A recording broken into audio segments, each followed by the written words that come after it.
you have to protect what you own. But when we start looking again at contested logistics, how do I get the parts where I'm at when I need them?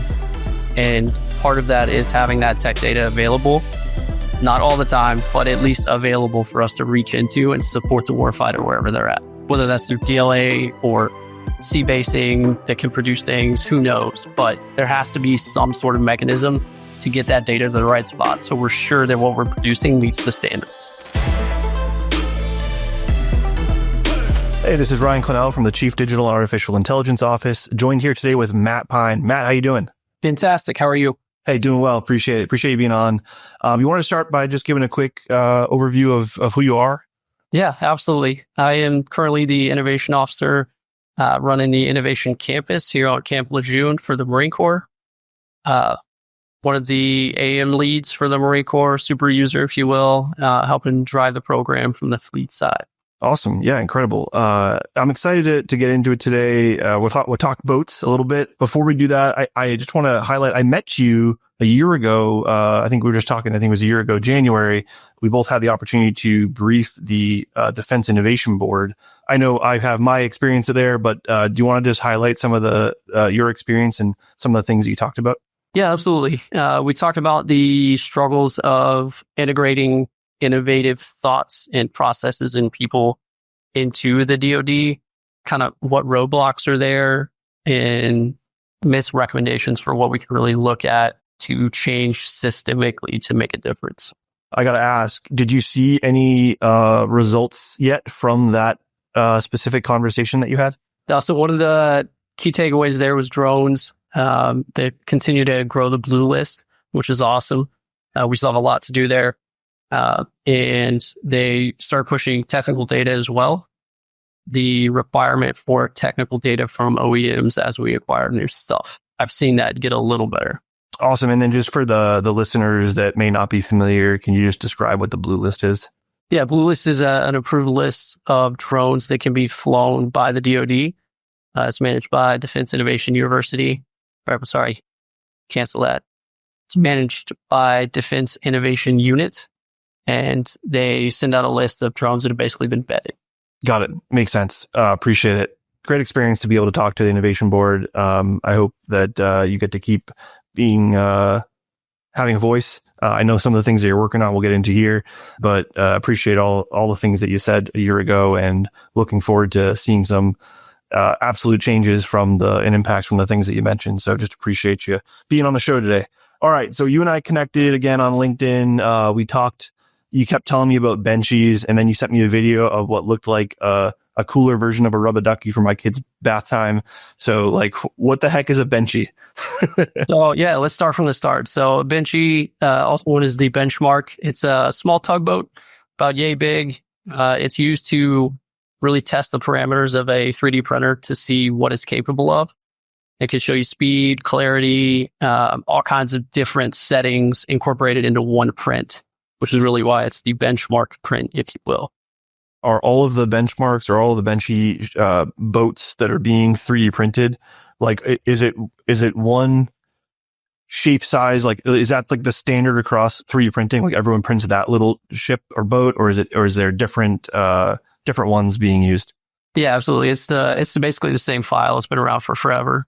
It's really a test. There's like speed Benchy competitions. There's all kinds of cool stuff that go down with it, just to really analyze what a printer's capable of. It really shows you what a printer can do whenever it comes off. Got it. So that's crazy that there's competitions and everything, right? So this is like, there's a whole society that I wasn't aware of the Benchies. That's really neat. So help me understand, like, the Marines are spending some time printing Benchies or testing different capabilities. Like, what's the goals? Like, what's the purpose of all of that? Yeah, that's a great question. So if you look at what the Marine Corps is doing and what our mission is, we are heavily focused on solutions to contested logistics. What does that look like? Is it pre-positioning? Is it all of these different options that we have? Is it sea-basing? What is that answer? There's not a single answer, and there's not a single tool that's really the nail in the coffin that solves the problem. AM is bringing the ability for the Marine Corps to do point of need production It's bringing it to the entire world, but the Marine Corps is really weaponizing it as point of need production. So let's say, I don't know, I'm on an island somewhere, I'm on a boat and I need a part. I'm not going to have the ability to just reach back and say, cool, I need that part, bring it here now. I have to wait. The supply chain takes time. AM lets us close that gap. Doesn't do it for everything, but for some things, it's the only answer. It's as close to a teleportation as we have. I love it. So, and AM is additive manufacturing, right?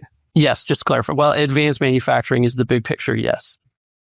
All right, I appreciate it. Covers everything from those small plastic Benchy all the way up to like metal. Got it. Okay. No, that helps. And so we're not talking about printing these Benchies to show that we could print a ship necessarily or a boat. We're talking about that's just the standard benchmark for really printing anything, parts, piece parts. Could be parts on drones. It could be parts on land vehicles. It's really just the benchmark thing to print to show speed and scale for whatever that future part that might be needed is. Am I saying that correctly? Yeah, absolutely. It really shows you the capability of the printer. I equated it, I think, when we were talking the first time to the Nürburgring. Like, how fast can you run it? How good is your car? That's kind of the test.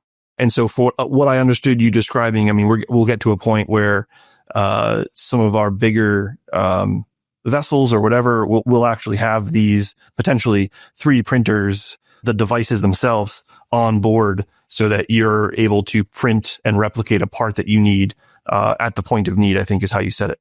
Yeah, absolutely. I wouldn't say we'll get to the point. I say we're already there. We did it this summer, spent a few weeks out in Hawaii as part of Trident Warrior. We had the Joint Advanced Manufacturing Cell out there. And during that time, we deployed a metal printer capability onto the USS Somerset. And we actually produced a part for the ship that broke the day it left port within a week using metal. That's really cool. So the print, like the print itself probably doesn't take that long. So you talk about a week, right? Is there a significant amount of engineering time or like you have to have the expertise that can make the file, right? To start, right? I mean, that's how this whole process starts. Yeah. The digital model is really the key. And that comes back to the tech data that we've talked about. But that lack of tech data. Okay. We're going full circle. Yeah. How about that? I've talked about this before. So that lack of data delays the adoption and delays the accuracy of the things that we produce. So if I don't know exactly what the specs are on a part, I'm trusting a Marine to figure it out and make a file that meets those criteria. Okay. So yeah, it's really, you've pieced it together for me. The importance of delivering the tech data from the OEM is so that we have the data associated to be able to create the file so that you can 3D print or AM products at the point of need. Correct. We can still reverse engineer internally, but that's varying skill levels, and it's not exactly a quick pickup. I mean, a lot of the Marines we have coming through, we run the advanced manufacturing training course right now on the East Coast, and a lot of the junior Marines that we have coming through have been doing it for like 10 years. They started when they were in junior high or elementary school. So they just pick it up super fast and amaze me every day. Yeah, that's incredible. Well, we hit the story in Hawaii. I mean, I think that's really impactful that this isn't future, this is today. I'm sure there's been some stumbling. You want to talk any lessons learned? Yeah, absolutely. So first off, the real key of the Marine Corps success has been the Systems Command Program Office. They have driven the purchase of all of this technology and equipment, and they pushed it out to the fleet super fast. All the technology's there. We have all the capabilities we need to be successful. We're just delayed in our implementation because we don't have the people with the training and certification to work through it. So we need a no kidding certified guy. We're doing it locally. That's great, but it needs to be standardized across the force. It's like any job you have, right? You want somebody to be certified in what they're doing. The second big gap right now is there's not industry standards for a lot of this because it's new technology and it's so disruptive and it's emerging and it's fighting for its place in the market. There's not certified standards for everything, every machine that gets produced. We've been doing casting and forging for generations, and advanced manufacturing is really, really taken off in like the last 10 years. So you're asking a technology and a capability to catch up to that 1,000-year gap quickly. I like it. Curious, my background's in pricing, so I always ask a pricing question. Do you have any information, like, in terms of, like, you talked about the obvious delays, and the obvious value add is how quick you can deliver product when you need it. But is there any analysis or opinion from your perspective, like when we're talking about the part that we might have traditionally bought through the supply chain compared to the cost to create the data file and then actually 3D print it? Like, is there any analysis there? Yeah. So if you analyze it, there is not the significant manpower costs that comes with traditional manufacturing. We don't have to pay those guys. We already do. It's their job. But the back end, we looked at one part that we produce for one single optic, and the Marine Corps spending $5 million a year just on that one NIN. If we can come through and fix, let's say, half of those, 10% of those, we're saving $500,000. So that's just with one piece on one part. And that's just the tip of the iceberg. Yeah. So that's intense. So in addition to all of the goodness that comes with warfighter needs in terms of delivering the product faster, we're also talking about a significant price reduction. Absolutely. And I think as we shift, industry is shifting, right? It's going to industry 4.0 or 4.5 or whatever you want to call it with advancing technology. We have to really look at how we do acquisitions and kind of look at a tech data licensing concept where we pay as we need it and we get the data that we need, and then they put it back behind the paywall once we produce whatever it is. It's interesting because we're talking about, like, our acquisition system is a commercial first kind of focused system, right? And so logically, not that this actually always happens, but logically we should be buying commercial to the maximum extent practical. And I assume because of, like, IP related things, when we're buying, like, commercial type products or off the shelf, we're not probably getting the OEM type tech data that you probably need in order to make your data file. Is that pretty accurate? Yes, absolutely. And it's completely understandable. You have to protect what you own. But when we start looking again at contested logistics, how do I get the parts where I'm at when I need them? And part of that is having that tech data available, not all the time, but at least available for us to reach into and support the warfighter wherever they're at, whether that's through DLA or C-basing that can produce things, who knows? But there has to be some sort of mechanism to get that data to the right spot, so we're sure that what we're producing meets the standards. Yeah, that's interesting. It's almost like if you could create some sort of, like, market that you only need to pay for it if you actually really needed it, and someone makes a good business decision that it's worth spending X amount of dollars to buy the drawing, but then we'll give it back. We'll just use it for this one time kind of thing. Yeah, I'm going to have like 2 a.m. thoughts about that. Yeah, I mean, it keeps me up because I'm like, how does that work, right? Right. It could be a drip feed where we say, hey, we're printing it on this, and they upload the data required, and it's encrypted. And once it's done, it's wiped, and we can't access it again. Who knows, Ken? Like, we're barely touching the edge of what this really could be because we're locked into what it's always been. Sure, I love that.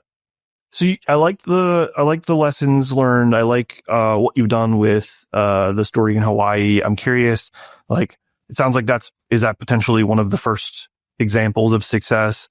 And if not, do you have more? And if not, I'm kind of curious, like, where you, like, how do we scale? Like, what's next? Like, I'm loving what you're doing, what you're talking about.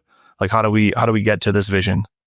So that's probably the biggest and best example. It's definitely the largest joint exercise that's happened. We had sailors and soldiers and Marines all on a ship producing parts, and they were able to reach back to shore and get data from us to produce it. That's really the apex of what we talk about when we talk about utilizing this capability.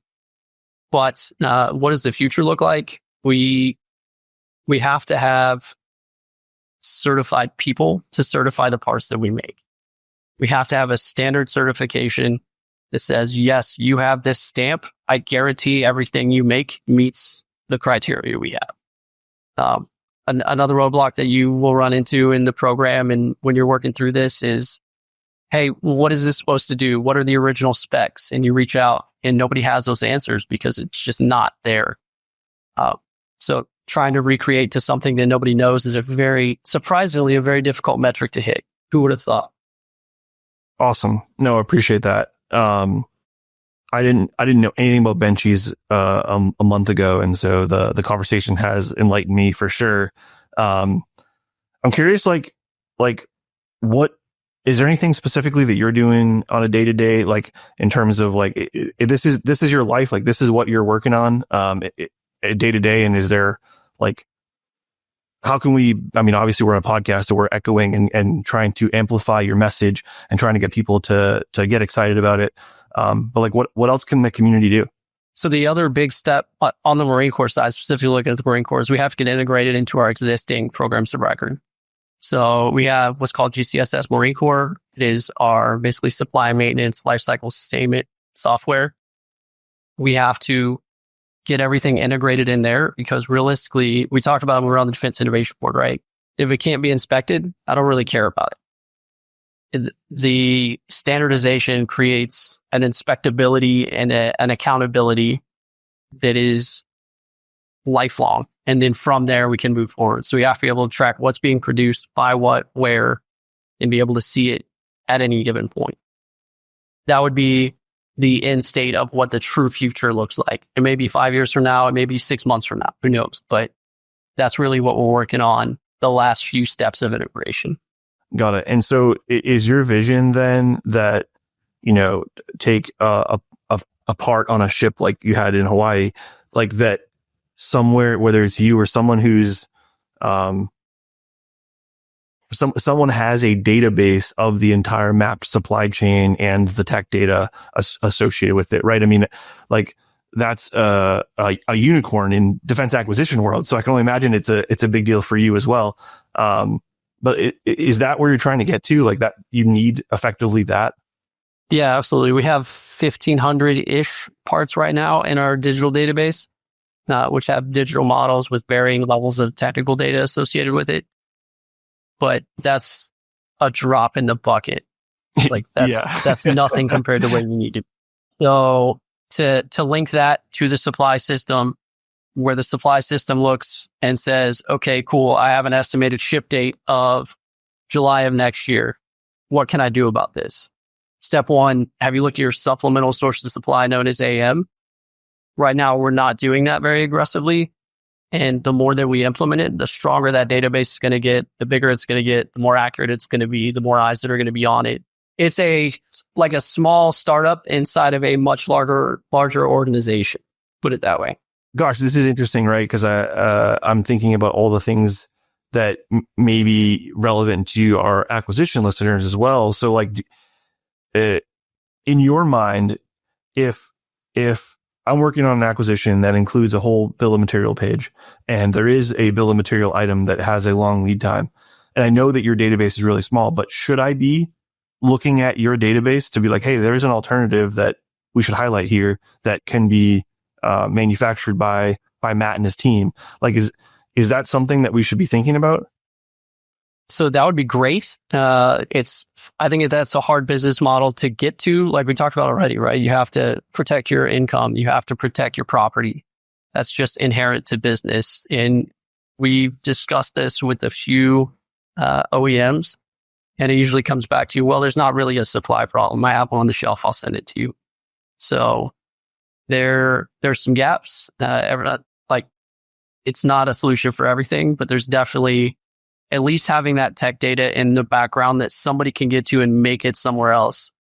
And I'll even pay you to make it. I just need it a lot faster than you're going to get it through casting, forging, whatever it is. Got it. I know DLA has a reverse engineering capability. I don't know if you guys have ever interacted with them, but that might be a good point of contact for you. Yeah, absolutely. And I just saw a news article. I didn't dive into it, but they actually just did their first contract for advanced manufacturing as well. Oh, DLA did? Or at least a. Yes. Oh, very cool. That's awesome. Let me just bounce it to you in terms of like anything else you want to really just highlight in terms of like where you think this is going or how we get there, and how much of an impact this can make, and what we can do to help you. Yeah. So first off, disclaimer. I guess this is like last off, but disclaimer for folks who are curious whether or not AM's for them. I would highly discourage you from looking into AM. if you are completely satisfied with supply chain and how it supports you, and if you can't see a future where you're in a contested environment and you need something at the point of need. If neither of those apply to you, just don't worry about it yet. Beyond that, someday, somewhere, a Lance Corporal is going to sit down. He's going to type in a part that he needs or call it in over the radio. And somebody's going to look at a database and say, I have that part. They're going to create the supply requisition, and it's either going to get produced where that Marine's at, signaled by whoever was reviewing the process, or at the nearest location and cut that supply chain down. We've done it, but it's not systemically integrated to where it's normal operating procedures. So yeah, got it. Eventually we're going to get there. I'm confident. Got it. No, this is awesome. Do you, before we cut, do you have anything else you want to add? I mean, I know this, yeah. Do you have anything else you want to add? No, I appreciate you calling me on. It was a good time. Hopefully the message is conveyed appropriately and interested parties get more interested. If you're in the Marine Corps right now and you're on any coast or anywhere within the Marine Corps, I would highly encourage you to reach out to your local makerspace, training center, whatever it is you have in your AO. There's a ton of knowledge and capability out there, but it's compacted into a few handfuls of Marines right now, and it needs to get proliferated to really take off. So if you're interested, reach out, start asking your commands. We'll come find you. And is that database, is that like something that you all retain, or is that something that you make available to Marine wide or to anyone with the mill, or how do you access that? Great question. Anybody with the .mil access can reach the website and see everything that's on. Awesome. Okay, that's cool. Yeah, Matt, appreciate you being on today. Thank you.